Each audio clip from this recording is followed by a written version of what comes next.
Jeg vil lige starte med at vise, hvordan man laver en spejling i et koordinatsystem. Jeg tager lige rykker mit koordinatsystem, det gør jeg lige ved at sige, flytte den herop, så laver jeg en figur. Det kan jeg lave i min første kvadrat her. Det er lidt lige meget, hvordan den ser ud, i hvert fald i det her tilfælde. Og så kan jeg gå ind og sige, at den her, den skal spejles. Jeg trykker på den her, jeg trykker på min figur. Først så går jeg ind og siger, så trykker jeg på den her. Og så er den spejlet. Vi gør det en gang til. Trykker på min figur. Går ind og siger, at den skal spejles i x-aksen.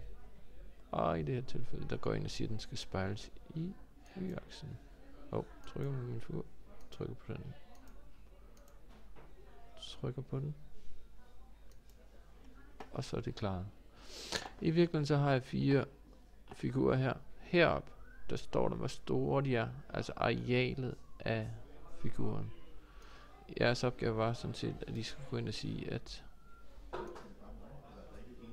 den her, den er, hvor stor den var i areal. Det har den allerede fundet ud af. Så jeg går ind og siger, at jeg har en tekst. Hvad skal det stå? Der skal stå areal. Og lige med 4,76.